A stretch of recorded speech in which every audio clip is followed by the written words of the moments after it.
Sa House of Bethany, na dito mo to, na dito si Lazaro, na dito si Marta, na po dito si Mary. Unya dito po, makita nimo nga 2/3 ang sisters. Kasi 2:1 pa. 2:1. Daghan ang sisters compared sa brother. So mo nang importante giday kayo ang function o position sa mga sisters dinha sa pagpangalagad. Kayo ang mga sisters dili ta mo function, amen, maparalyze di ay ang buhat sa, amen, iglesyahanong kinabuhi. For example, dinhi lang sa meeting hall na to, practical matters lang ta diri. Meeting hall, kung nakita ko nga, for example, kanang hiluonon din sa CR, diba? Makumpay man din ako nga mas hinlo gid ang sister compared brother. Diba? Diyon, kanang mga ginagmay ba nga practical matters. So, mauna may zone. So, labi na anang kurtina din ha, oh. Dugay ra na, nakita ng kurtina din ha, nawala ng isa ka kurtina. Kanya, sige na mong hisgutan, pero mo maglahi agad og ang brother mo work out, di ba? So practical maguna siya, sa sister maguna siya. Mo nang salamat kay Ginoo nga dinhi kini nga training sa mga sisters daghan tag butang magkatunan.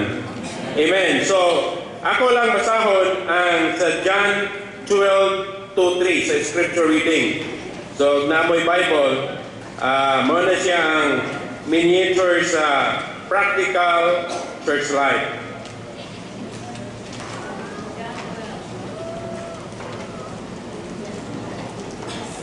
Amen. So John 12:2-3. Okay.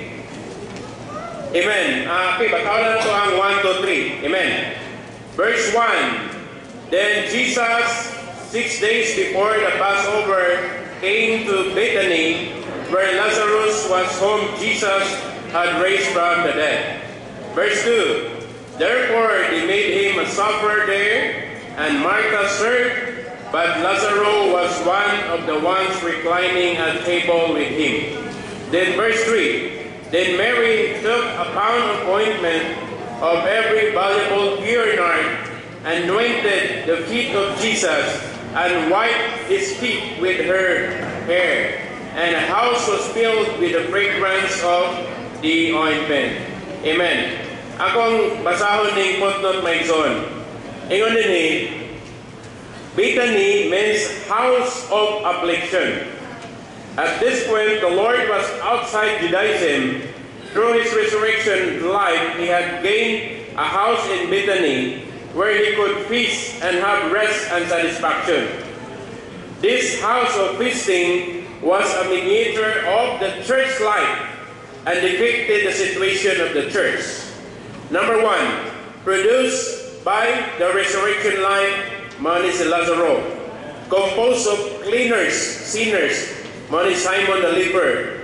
Then 3, outward afflicted, Bethany, inwardly feasting in and with the presence of the Lord, having more sisters than brothers, having members with different functions. Amen. Serving, Mani si Martha, testifying, Mao si Lazaro, loving, Mao si Mary. Na gani na mention pa ganun started by the false one, Judas, persecuted by religion, being a test and exposing people, bringing in many believers. So, kaning tulo maigsoon, kaning Martha, Lazaro, and Mary, mao ni siya ang function, no? Mao ni ang ato ang mga function. So dinha sa church life, mao kita ang Lazaro na nag-testify sa pagkabanaw sa Dios. Kita po ang mga Marta nga nangalakad sa practical matters. Amen. Onya, kita po ang mga Mary nga nahigugma din sa Ginoo. So, balance di no? Balance di ay ang practical sa kuan kaning church life. Practical church life. Amen. So mo nang dunay coordination sa pagpangalagad. Amen. So salamat sa Ginoo mo igsoon. Okay, so tungod kay gamay raman atong time, itagaan mo na kong prophesy. Mo focus lang ko may igsoon adto sa akong i-review lang to gamay tong Roman numeral 2. Amen. The following are 5 major matters that require the sisters' coordination for us to carry them out. Amen. Kaning 5 major matters. Also to number 1, the first matter for the sister service is the children's work. Amen. So, haon po ni sa sitwasyon na to karon, di ba? Nga ang children's work. Actually, may zone, o dili matagad na to ang children's work. Si Barley, gitawag niya sa Raising Up for the Next Generation. Gitawag siya o kaning one pipeline. One pipeline. Amen. So kung ang may zone, nakakita nini. Okay, so gitawag niya siya one piece of work, one pipeline. Kung sabot nga, ang first is muna siya ang children's work. Then ang ikaduha is muna siya ang young people's work. Then ang last is muna siya ang campus work. Ingon si Marily. O niya, kaning children's work, ingon siya, o young people's work, o campus work, sumpay ni. Maraming tawag siya o one pipeline. Dili siya pwede maputol. Kaya kung maputol siya, magka-problema. Anya, ingon siya nga, kasagaraan ko no, sa mga children's work, wala kayo yung may problema. Especially kung daghan ang mga sisters nga nangalagad. Kaya normally, pag children's work, di man kung kayo, di ba? Kaya sa children's work, ang baba ni mo na, mo lang na silang lingawon, di ba? Dayon, na story, na snack, di ba? So, dali na pag-game sa children's work. Oh. Pero yun siya, kasagaraan ko ng problema, pag-abot na kuno sa young people's work. Kay maputol na. Kay wala na po napokusi sa young people's work. So kung dili sila mapokusan sa young people's work, di po sila mag-gain pag-abot sa campus work. Kaya ang goal maguna ni is ang campus work. Mabinot ang natay vital homes. Di ba?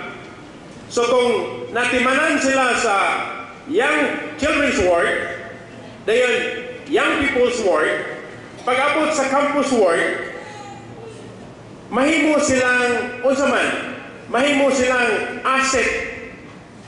Kay mahimo man silang coordinator pag-abot sa campus work. Especially, nga natiman sila ang children's work, yung people's work, plus kung na-encourage pag sila ng training ng PTO before sila mag-proceed of college. Right? So, sila na-equip na sila o nahanas na po sila sa pagpangalagad. Pag-abot sa campus work, sayon pa kayo ang pag-gain sa mga estudyante. Di ba? Di ba man?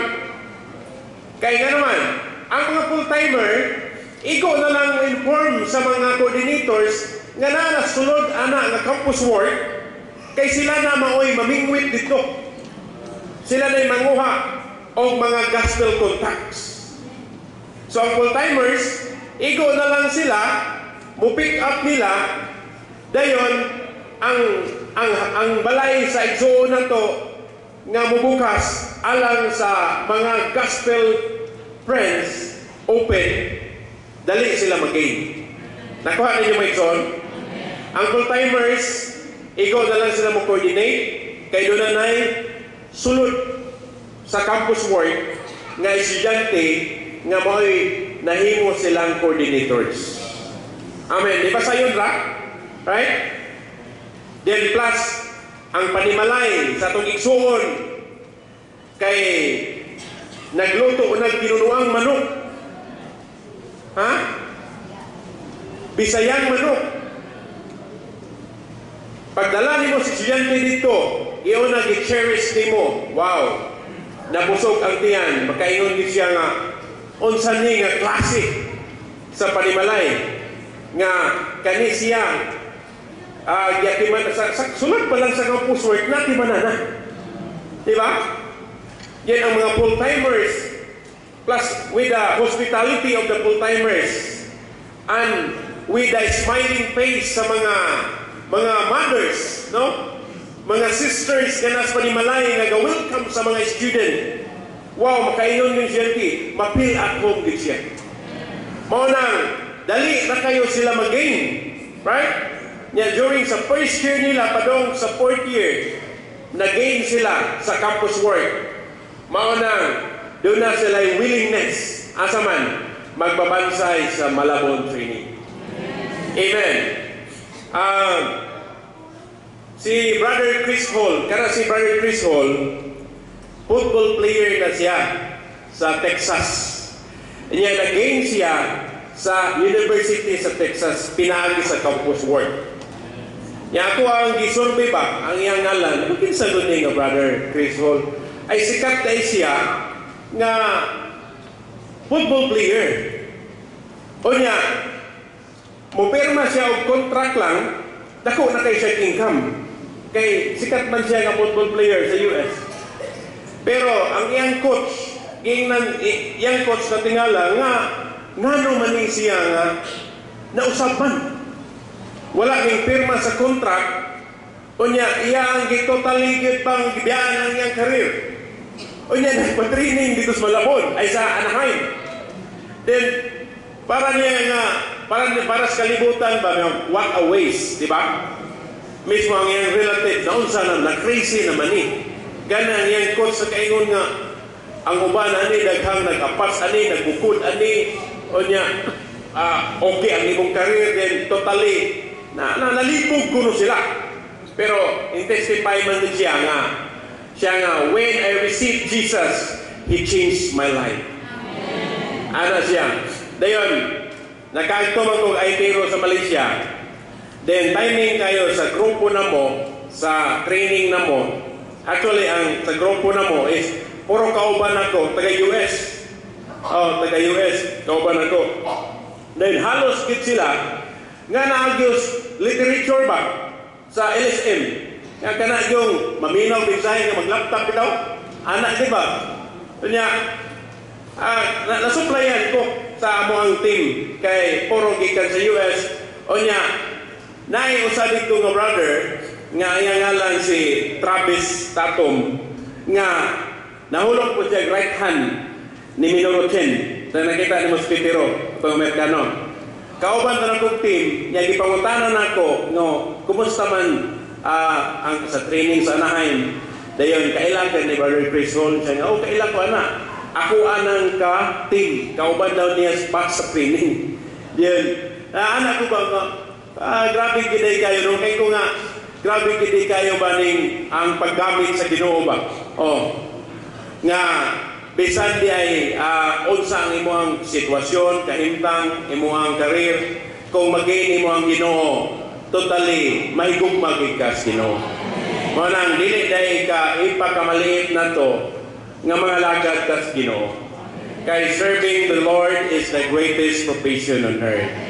So mali ang purpose may zone din sa kaning one pipeline nga kinahanglan at timano na to sila sa children's work, dili po pabiyaan. Pag-abot na po sa young people's work, i-handover yun. Normally man good, usahay, na mga teachers nga ang children's work din sila. Pag-abot na nila nga, may level mo muna, pag-abot na nila nga, supposed to be, adto na sila sa young people's work, mapabayaan ba? So manang mapabayaan sila dito, munang muliking na ang pipe. Pag muliking na dito, magproblema na ka pag-abot dito sa campus work. Pag may eskwela o college, Imbes mag-expect unta ta, ay, naamanday ang anak ni Kuan din ha. Amen. Salamat sa Ginoo kay mahimo ng coordinators. Pero nag-expect ta, pero tungod kay wasla na timanan sa Young People's Work, imbes mahimo silang asset nato nga coordinators dito, mahimo naman hinoon sila pong at imanunod na po na nato. Madupli na hinoon. Ang mga full-timers musunod dito sa Campus Work aron mo gain ang itong mga gospel contacts. Ang igsoon po nato nga nanata dito nga mauntay mahimong coordinators, mao naman hinoon po'y manggawas. Nabali na hinoon. Di ba man? No? Sumunang mabaliktad na hinoon nga imbis kita may mo gain ito, kato man hinoong nanauta dito nga magamit unta, mao na hinooy ng gawas. So, madubli na hinoon ang atong atimanan. Nga naman, kay from campus, young people, children's work, to young people's work, doon na may problema.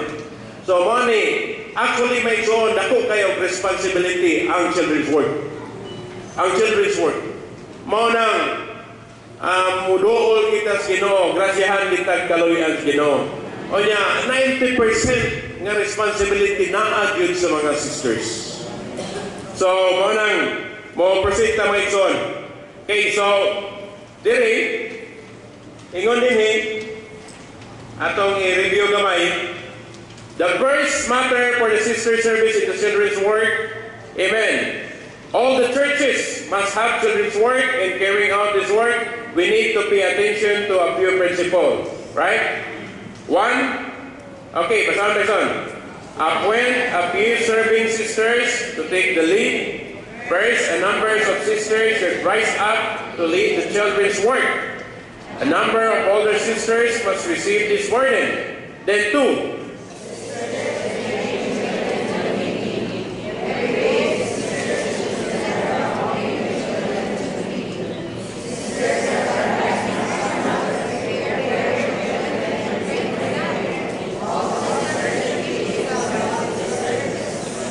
amen. Three, train the young sisters to be teachers. We must use the young sisters to lead the children's meeting. Amen. Dayon, ABC. Amen. Kasama kami son. Lord, raise other sisters as assist in teaching the children's meeting. The church should train the teachers so that the young sisters better teach and lead the children. Amen. C. Others also need to play the part materials for the children's meeting.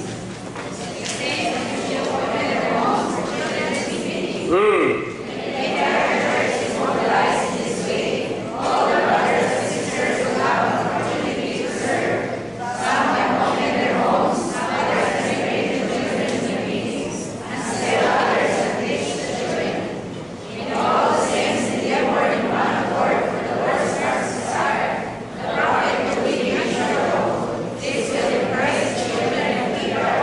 children's meeting. Amen. So for Yundinhing and the saints should open their homes for children's meeting. Amen. So mabukas kaya ato ang panimalay, no? Amen. The saints should open their homes for children's meeting. Kay para sa man ang ato ang balay, no? Sahay na mga igsoon dili mo bukas sa ilang panimalay alang sa children's meeting. Kay mohadlok sila mga buak tong ilang mga mamahalin gamit dito. Amen. So, ginana itong concept, no? Gigugma kayo na ito ang mga mahalong tanong din na. Mga base na to. So, di na to sila matimanan. So, the saints should open their homes for children's meeting. Okay, sabi ko may son. Kadwa. The second matter for the sister service is to recover the dormant sisters. Amen. Yeah, more than the second matter of the sister service is to recover the dormant sisters. Amen. So sa ikaduha din ang function sa mga pag-alagad sa mga sister is i-recover na to ang mga dormant. Amen. Kinsa may mga sisters nga nahibawaan ninyo nga dormant. Amen. Daghan. Daghan man. Daghan na po kag natimanan man. Amen. So, ato silang atimanan. Mo nang ingon igsoon ganina, usahay dili ta mga serving sister kundi mga talking sisters. Og nagali mga igsoong babae nga nangaluya, dalon unta nato sa pag-ampo. Ato unta silang bisitaan. Amen. Dili kay og naay kaluyahon sa atong igsoon nga sisters, mayngon din ta nga kanang sistera na inana kay gidisiplina nga nas Ginoo. Nalabaw pa rin kas Ginoo nga hukman ni mo ang igsoon. Ang Ginoo, ha? Ang katogaling, the adulterous woman, tingnan man ganyan nga, go and sin no more. Diba? Pero kita, sa hukman na to, so atong iampo, atong bisitaan. Amen. Pagtagad kita sa mga igsoong sisters nga nangaluya. Daghan kayo mga igsoong sisters nga nangaluya. Diba? Mga lahi-lahi ang kondisyon, kahintang, naiuban at problema sa balatian, naiuban at problema sa financial matter, naiuban at problema sa unsaman, na depression. Kaya mga sister, paano man tungod sa kabalaka. Mga tungod sa kabalaka, ma-depress. Pagka-depress nila, maluya, no? Kay kaning mga sisters is kinahanglan yun nilang forbearance. Kay kung naay forbearance, wala ang anxiety. Men, natandog ko ano may zone ba? Ang forbearance, opposite sa forbearance, anxiety. Ingon si Barili, kung naa kay forbearance, wala kay anxiety. Kung naa kay anxiety, wala kay forbearance. Ingon si Barili. Kay kita ko nung nasudlanan, kung mapuno ta ni Kristo nga mao atong forbearance, walay space ang anxiety. Ngano kunong sige magkabalaka ta tungod kay kulang taong forbearance. Kulang taong Kristo. Amen. Kung makulangan ta Kristo, naay space si anxiety dinhi nato. Mao nang magsugod na gitag kabalaka. Yan diskutan ko rin mo sa Itero. Ang kabalaka. Ingon na gani ang Matthew 6:34 nga ayaw kabalaka sa ugma. Pasagdi ang ugma nga magkabalaka siyang kaugalingon. Naingon na ito, pasagdi ang ugma. So, kung mapuno na tas Ginoo, ingnon na itong ugma. Ikaw rin magkabalaka sa mong kaugalingon. Ingnon na ito ang ugma. Kaya mo may Ginoo, ay nabalin naman hinoon. Kita man hinoy mabalaka sa ugma. Labi na sa mga sisters. Bisan ang problema, sunod tuig pa, gihulman na karon. Gi-advance karon. So, ganun di naman kakatigom si Sir. Ganun naluya kay ka. Kinahanglan di ko sa pagdasig ninyo, Brad. Ganun man, nabalaka di ko sa sunod tuig. Ay, sunod tuig pa man na. Lagi, Brad, sunod tuig na malaka di ko kayo na, Brad. Kung ay lang sa naghulmi, kay sunod tuig pa man na. Ay lang po gikas-advan karon nga sunod tuig pa man na. Ay nagkabalaka ng sunod tuig, kaya di man kakaabot sunod tuig. Wabit nagkabalos kinamuhin na to. Ha? Nabalaka kag ayo sa sunod tuig, apektuhan imong pagpahimulo sa Ginoo. O niya, di man kakaabot sunod tuig diay. Tama naman ay kasunod buwan. Niya, giayo-ayo kay kay kusok-kusok at itong kabalaka kay para sunod tuig. Practical ba ni may zon nga butang? Basta kay magkulangan at pagpahimulo sa Ginoo, manulod na dito mga kabalaka. Sa nahuna, once mapuno na dito tas kabalaka, maluyahan putas pagpahimulo sa Ginoo.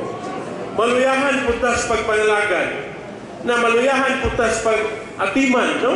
Kunya, inaputaganahan mga meeting. So, muna, kinahanglan mo doon kita sa Ginoo. Mapay kitag panagkatigom. Isang magkalayo yata mo, anha, kitag panagkatigom. Ano man, masuklayan tas panagkatigom. Kay karon naata ni karon I believe naghantag mga gatimanan karon sa gawas. Gani ang uban karon sige lantaw na to ani. Gabasa ta ani pero wala lahi nang hunahuna. Oh. Unyang alauna mo ni buhaton nako. Sus nalimot magkug na yudit naman dito sa Wilsi. Pantay ra gid na si Juan.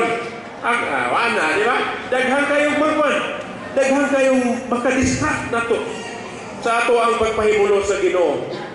Unya kanira magkabalaka, all anxiety came from Satan to distract our life from enjoying Christ. Dili iya sa kwanto di iya din isyawa kaning sigitag kabalaka. Mao nang kita di ay mga person nga anak sa Ginoo. Kita gino natong wala untay di maghuna-huna sa ugma, di maghuna-huna sa nangagi kundi karon. Men, karon salamat Ginoo. Tungod sa imong kaluoy, naagi hapon ko karon.